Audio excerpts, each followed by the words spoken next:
Good morning. It's Thursday the 2nd of July and this is Good in a Crisis episode number 3, the podcast from Leeds Survivor-Led Crisis Service. And today we're going to be talking about the person-centered approach and what it means to us and how we fit that in with all our ways of working with people and running the entire organisation.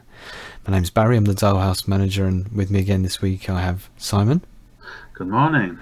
We did want to this week be talking to some other people. Ideally I wanted to talk to Carol this week, who's the manager of the Dial House at Touchstone service, which is our BAME specific service for Black and Asian minority ethnic groups. But both me and Carol have been a bit caught up the last week or so I've not managed to book in a time with her to talk. But we're going to hopefully have that for the next podcast, along with in future weeks people that work in other parts of our organisation. Before we start, is there any kind of updates that we could give people about what's been going on in our services? I suppose the main one I can think to mention is that we are talking about what it's going to be like to have the services open up face to face again. That is something that's starting now. We're planning what the service will look like face to face. Probably going to be having a bit of one-to-one support, but not much in the way of social time at the moment, because Dial House isn't really set up for social time and social distancing. We could have something maybe called social distancing time.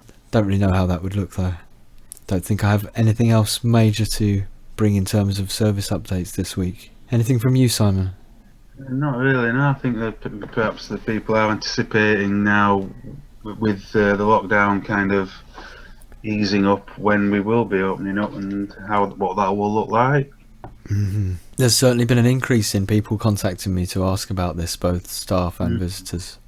We're doing a lot of risk assessments and things at the moment, both of staff and of the building. We need to make sure that everyone's completely safe, that both works in our service and uses our service. So that's what's going on. Now, person-centered approach then. Right. What it means, because we call ourselves a person-centered organisation. We use the person-centered approach in our therapeutic encounters with visitors and callers, and we also try to run our organisation in a person-centered way as well. So all the staff should also be in receipt of the same conditions that the people that use our services receive. But what does all that mean?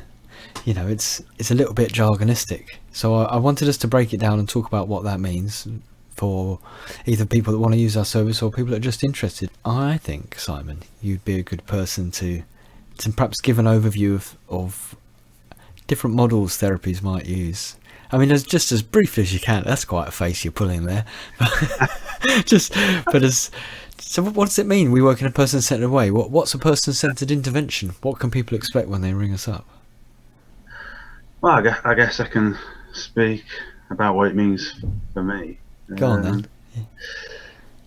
What it means for me is that what we offer is more about being a certain way for other people rather than doing things for other people. So it's about the quality of relationship that we're offering people. And I think that is what perhaps distinguishes us from a lot of other services. You know, we're not really there to do things for people so much as be there for people, and be there for them in a particular way. And within our service, we characterise that as a person-centred approach. But for me, it's about being a certain way for people. We're offering a sanctuary for people, and that is as much a sort of an interpersonal sort of sanctuary as it is a physical place, physical sanctuary. You know, people come to Dial House to be there, to get out of their normal sort of ways of being in life, and they can cross that threshold in a physical sense and be here and benefit from that sanctuary. But it's also, for me, providing an interpersonal kind of sanctuary as well. Right, so let's give some examples so people can understand what that really means. I'm going to make up a scenario. I'm having some personal problems. This might be to do with family or work. There's lots of things that need doing. I've got important phone calls need to be made to various agencies.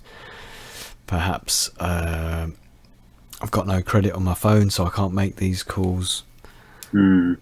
If I come to your service as a crisis service, I think you're going to fix these problems for me. Yeah. Is that what you're going to do? You're going to provide me with a phone, you're going to make these phone calls on my behalf, maybe sort me out a food parcel. Practical solutions, yeah? Okay, well, we can certainly help with all those issues by signposting people to places where they might be able to get those different needs met. But I guess what our focus is going to be is on how that situation is making them feel, what their response to that situation is, and supporting their thoughts and feelings given the situation that they find themselves in. So we are going to be helpful and supportive in terms of saying, well, you need a food parcel, maybe might be able to sort it out for you, or might be pointing in the direction of being able to get that, or if you need a phone, maybe pointing somebody in the direction of where they can get that sorted out, or whatever it might be. It might be housing issues. Oh well, this is the number to phone in support you with housing issues. So what I'm hearing is that you're less likely to actually do things for people, but you're going to provide them with all the tools and the information they need to be able to do it themselves. Pretty much, yeah. I mean, I guess there's in any given situation, we may do more or less practically. You know, we can help people practically. We can provide food parcel vouchers, for example. Yeah. But I guess the focus of what we do and our raison d'etre, or what it is that we're actually doing is we're supporting people in their feelings about how they feel about their life circumstances, their situation. That's what we're doing, I guess. Yeah. And we're doing that in a person-centered way, in the sense that we're not there to make judgments or to kind of bring what we think is right or wrong in any given situation as such. We're there to offer a space for people to think about how they're feeling about things and to kind of process their thoughts and feelings about the situation they find themselves in. So we're moving now from the general overview of how we would react to somebody into the specifics of what it's like when you, Simon, when me, Barry, when we interact with somebody, say in a one-to-one support, someone comes and has some time with us. Yeah. So we're not going to be judgmental. That's okay. We use a bit of jargon now. We use these terms like core conditions to mean the conditions that we aim to maintain in the relationship between us and someone that uses our service. So not being judgmental, that's really important. And something I want to say about that, actually, because people struggle with this a lot, I find, when they go through their own personal journey of doing this work, is they might come to supervision and say, I feel really bad because I feel quite judgmental about the situation this particular person's in, or about how somebody has responded. Staff do say things like this sometimes. We're not supposed to be judgmental when we're supporting people, but I have these judgmental feelings. Am I a bad person? And I say, no, it's actually, you can't do anything about being judgmental. It's a very human way of being. But the important thing is that we recognize we're having those judgmental feelings and we don't transmit them. Exactly, yeah. I mean, we're putting ourselves at the service of the people who are using it, using our service. So the space in which people can use our support, it's not for us, it's for them.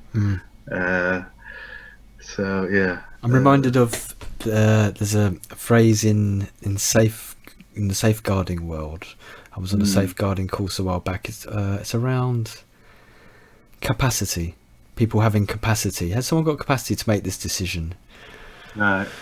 And in that world, they use phrases like, when you're trying to make a decision about somebody's ability to choose how they spend their time, their life, their money, and so on, they have to act in the least restrictive way.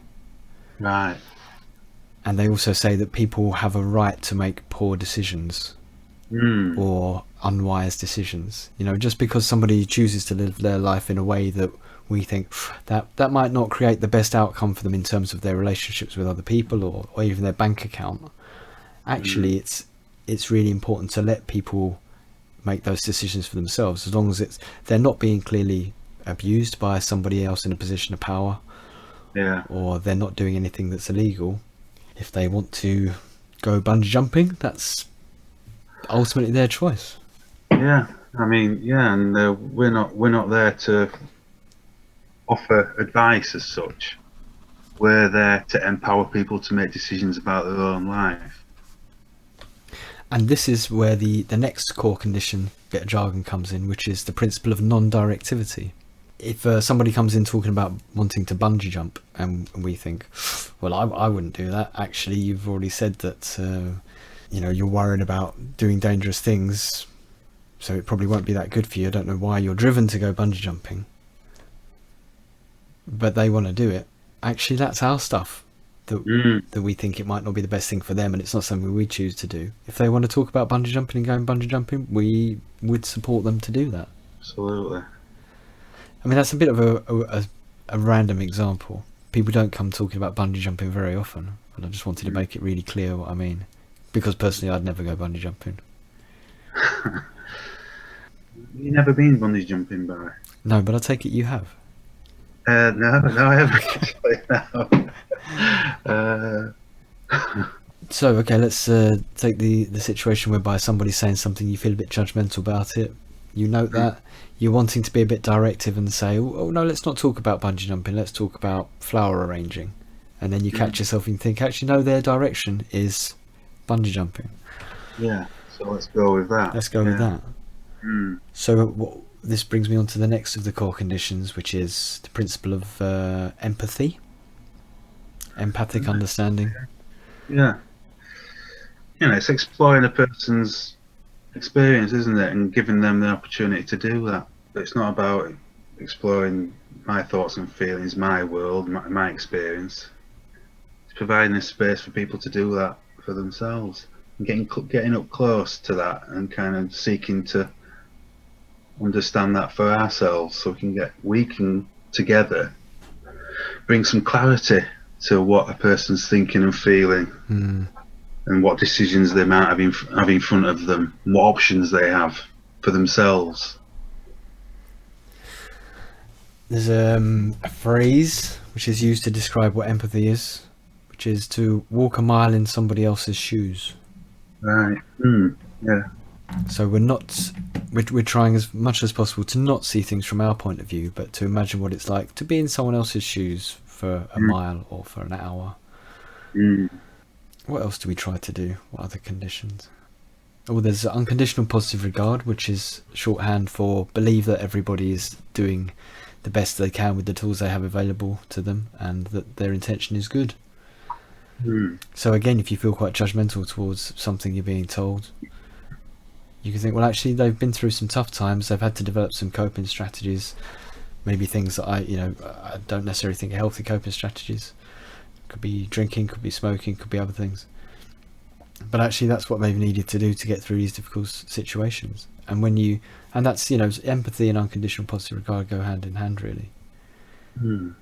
But I guess for me, what's at the root of that is, rather than react to something we experience as in there's a possible negative thing going on for that person, there's somebody to be wary of, actually we would say, well, there could be a million different reasons why somebody acts in a certain way, and as long as they're not treating me in a way that I find personally offensive, they're not being unpleasant to me, they're not using language that I find abhorrent or wrong, then let's try and understand their position, what they've been through, to make some sense of their behaviour in the here and now. And I suppose something else I want to say is that although we've got all these tick boxes, at least I do have these tick boxes in my head to think about when I'm supporting people, to try and understand their world, what we're really trying to achieve, you've mentioned before, the quality of the relationship, is we're trying to achieve a connection with them, Because to go back to why we're here, we operate crisis services, and it's our experience that when you connect with somebody in that empathic way in a moment of crisis, that's what brings them down and makes them feel better, more able to cope. Yeah. When someone feels seen and heard and acknowledged, and that their world and their experience and their crisis is kind of witnessed, validated, yeah, that is really the value in what we offer in a lot of ways, you know. So then let's take the example whereby you've gone through the tick list in your head, if you have one, or maybe when you've done this work for a while it becomes a gut reaction rather than an actual tick list you're going through. You've tried to empathize with their situation, you've tried to see their behaviors as having a positive route, you know, their motivation for doing what they're doing is all positive, they're trying to survive. You've let them lead the direction of it, you've not pushed your own agenda onto the conversation. But still there's something that's niggling where you feel, do you know what, if I were to not be honest about my feelings in the here and now in this conversation, then I would be doing a disservice to this person because I wouldn't be being genuine with them. So we call that congruence. Yeah, congruence, being authentic in that relationship. And I guess it is offering that congruence again in the service of the person who we're supporting. In my role as manager and senior, I've had to have difficult conversations with some of our visitors and callers about things that they've brought or behaviours that they've had in the organisation when they've used the services, and I've said, oh, you know, this kind of thing has been noted over a period of time, but it's got to the point where it's felt, staff have felt that, you know, they wanted me to talk to you about it because for some reason they've not felt able to bring it to you themselves. And so often people have said, well, why haven't people brought this to me before? I want to hear what people say. I trust you guys, you know. And it almost feels a little bit, in some extreme cases, one or two people have said to me, you know, it feels like you guys have lied to me if you've not been upfront with me that you were unhappy about what I was saying. So people really do value that, you know, that honesty, which can be so difficult, is I think one of the most important things that we do, is that we give people genuine experience. We're not putting on a facade. Yeah, I guess it's kind of offering some perspective, isn't it? I mean, I guess a judgmental response might be listening to what's going on for someone and responding by saying, don't do that, I wouldn't do that. But there's a difference between saying that and just reflecting what you can see is going on for someone, which might be something like, it seems like you're often putting yourself at risk. I mean, that's a fabulous example because this has occurred quite recently, and I was reminded of the reasons why we don't give direct advice like don't do that. Because if you say to someone not to do something, even though it may be actually the best advice in the world, if this was your mate that you were talking to, if somebody then does your advice and things don't turn out well, in whatever format they don't turn out well, it could be that there is a bad actual result in the real world, or it could be that they have a bad emotional reaction to following your advice or not following your advice. You ultimately, you've put that on them.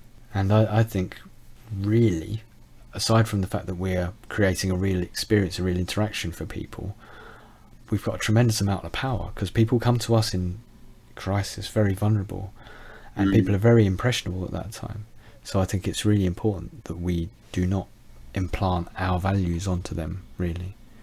There's also another quote, I mean, we've not mentioned Carl Rogers at all, the father of the person-centered approach, previously called the client-centered approach to therapy, I think, or client-centered therapy. But in his seminal text, I don't know if seminal is the right word, on becoming a person, which I have read from cover to cover some time ago, but he describes when he's been with clients and he's had this insight, this really important kind of bit of understanding that he's gleaned from the conversation, and he's like, yes, if I just tell them this insight, this will help them and it will make everything so much better. And he says, actually, that's the moment, he didn't use these words, but he said that's the moment to keep your mouth shut. Yeah. Because people don't learn from being told stuff. People only learn from going through it themselves. And I've had the same experience where I've had fantastic insights, and I've tried to give them to other people. And if someone's not ready for an insight, then it generally just bounces off. Yeah, well, I think what we're doing is providing opportunities for people to reach insights for themselves. That's it. Yeah. Precisely it.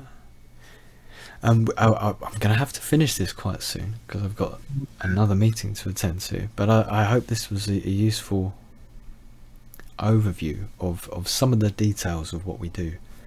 I guess I also want to just quickly highlight that as an organisation we try to work in this way as well. So as a manager, I always try to understand the staff and what's going on for them, and try to empower them to make the changes in their life, whether it be work or personal, rather than getting involved. I mean, I will get involved in situations if I have to, but I would much rather staff that I support can do that for themselves.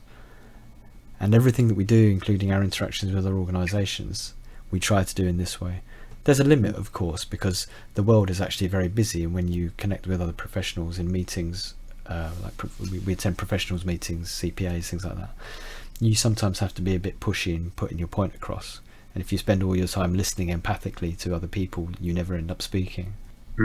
But we still do try to employ the same principles, or at least I do, in my interactions with people externally. Yeah, and there are boundaries to what we offer, and there are times in which I will make judgments. If someone's discriminatory or abusive towards someone else, then that's the point. That's the point in which I will be making judgments about what people have said or feel or done. Absolutely, yeah. Right. Thank you very much, Simon. No problem. And Till next time, yeah. When hopefully we'll talk to Carol about Tower House at Touchstone and Black Lives Matters. But for now, yet again, it's a rainy day as we're speaking to you. For now, have a good week. Things are supposed to get a bit drier in the next few days. Take care. Stay warm and dry. Take it easy. Bye for now.